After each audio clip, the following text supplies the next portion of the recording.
ಹರೇ ಕೃಷ್ಣ. ಅಧ್ಯಾಯ 2 ಶ್ಲೋಕ 31.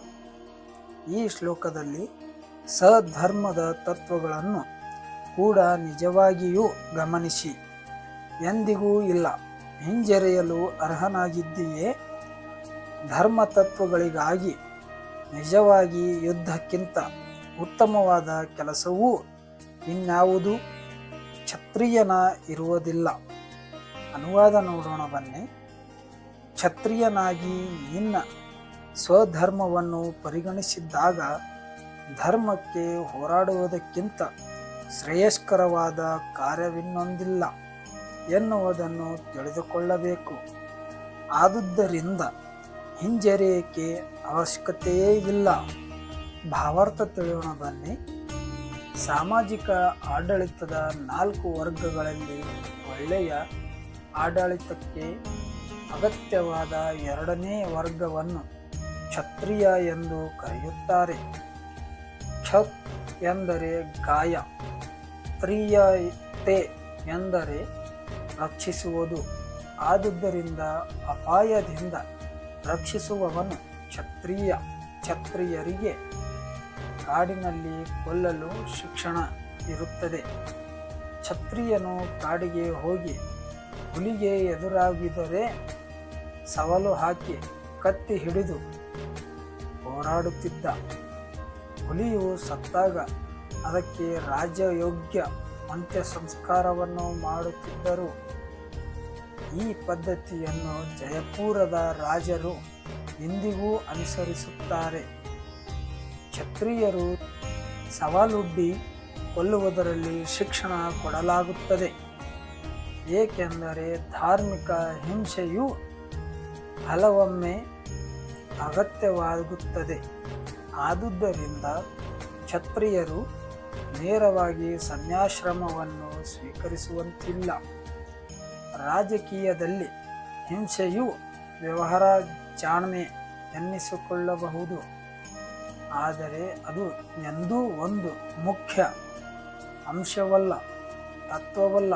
ಧರ್ಮಶಾಸ್ತ್ರಗಳಲ್ಲಿ ಹೀಗೆ ಹೇಳಿದೆ: ಯಜ್ಞಕುಂಡದಲ್ಲಿ ಪ್ರಾಣಿಗಳನ್ನು ಬಲಿಯಾಗಿ ಕೊಟ್ಟು ಬ್ರಾಹ್ಮಣರು ಸ್ವರ್ಗಕ್ಕೆ ಹೋಗುತ್ತಾರೆ.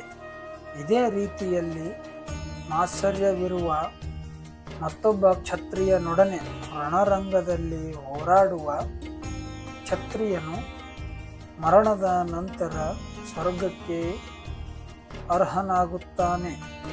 ಆದುದರಿಂದ ಧಾರ್ಮಿಕ ತತ್ವಗಳಾಗಿ ರಣರಂಗದಲ್ಲಿ ಕೊಲ್ಲುವುದನ್ನಾಗಲಿ ಯಜ್ಞಕುಂಡದಲ್ಲಿ ಪ್ರಾಣಿಗಳನ್ನು ಕೊಲ್ಲುವುದನ್ನಾಗಲಿ ಹಿಂಸೆಯ ಕಾರ್ಯಗಳೆಂದು ಪರಿಗಣಿಸುವುದಿಲ್ಲ, ಏಕೆಂದರೆ ಇವುಗಳಲ್ಲಿ ಅಡಕಡವಾಗಿರುವ ಧಾರ್ಮಿಕ ತತ್ವಗಳಿಂದ ಎಲ್ಲರಿಗೂ ಲಾಭವಾಗುತ್ತದೆ. ಯಜ್ಞದಲ್ಲಿ ಬಲಿಯಾದ ಪ್ರಾಣಿಯು ಒಂದು ರೂಪದಿಂದ ಮತ್ತೊಂದು ರೂಪಕ್ಕೆ ಕ್ರಮವಾಗಿ ಸಾಗಿಸುವ ವಿಕಸನ ಪ್ರಕ್ರಿಯೆ ಒಳಗಾಗದೆ ನೇರವಾಗಿ ಮನುಷ್ಯ ಜನ್ಮವನ್ನು ಪಡೆಯುತ್ತದೆ. ಯುದ್ಧ ಭೂಮಿಯಲ್ಲಿ ಸತ್ತ ಕ್ಷತ್ರಿಯರು, ಯಜ್ಞದಲ್ಲಿ ಬಲಿಯನ್ನು ಅರ್ಪಿಸಿದ ಬ್ರಾಹ್ಮಣರು ಸ್ವರ್ಗಲೋಕಕ್ಕೆ ಹೋಗುತ್ತಾರೆ.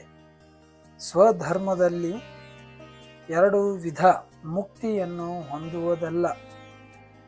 ತನ್ನ ವಿಶಿಷ್ಟ ದೇಹದ ಕರ್ತವ್ಯವನ್ನು ಧಾರ್ಮಿಕ ತತ್ವಗಳಿಗೆ ಅನುಗುಣವಾಗಿ ಮುಕ್ತಿಯು ದೊರಕಲು ಪಾಲಿಸಬೇಕು. ಮುಕ್ತರಾದವರಿಗೆ ಸ್ವಧರ್ಮವು ಆಧ್ಯಾತ್ಮಿಕವಾಗಿರುತ್ತದೆ. ಅದು ಐಹಿಕ ಶರೀರದ ಪರಿಕಲ್ಪನೆಗೆ ಒಳಪಡುವುದಿಲ್ಲ. ಬದುಕಿನ ದೈಹಿಕ ಗ್ರಹತೆಯಲ್ಲಿ ಬ್ರಾಹ್ಮಣರಿಗೂ ಕ್ಷತ್ರಿಯರಿಗೂ ಅವರವರಿಗೆ ನಿಯೋಜಿಸಿದ್ದ ಸ್ವಧರ್ಮಗಳಿವೆ. ಈ ಸ್ವಧರ್ಮಗಳು ಅನಿವಾರ್ಯವಾದದ್ದು. ಸ್ವಧರ್ಮವನ್ನು ಭಗವಂತನೇ ವಿಧಿಸಿದ್ದಾಗ ಅದನ್ನು 4ನೆಯ ಅಧ್ಯಾಯದಲ್ಲಿ ಸ್ಪಷ್ಟವಾಗಿ ತಿಳಿಸಿಕೊಡಲಾಗುವುದು. ದೇಹದ ನೆಲೆಯಲ್ಲಿ ಸ್ವಧರ್ಮಕ್ಕೆ ವರ್ಣಾಶ್ರಮ ಧರ್ಮ ಎಂದು ಹೆಸರು. ಇದು ಮಾನವನ ಆಧ್ಯಾತ್ಮಿಕ ಅರಿವಿಗೆ ಸೋಪಾನ. ವರ್ಣಾಶ್ರಮ ಧರ್ಮ ಎಂದರೆ ದೇಹವು ಯಾವ ಪ್ರಕೃತಿ ಗುಣಗಳ ಪ್ರಭಾವದಲ್ಲಿಯೂ ಅವುಗಳಿಗೂ ಅನುಗುಣವಾಗಿ ಕರ್ತವ್ಯ ಮತ್ತು ವರ್ಣಾಶ್ರಮ ಧರ್ಮದ ಘಟ್ಟದಿಂದ ಮಾನವ ನಾಗರಿಕತೆಯ ಪ್ರಾರಂಭವಾಗುತ್ತದೆ.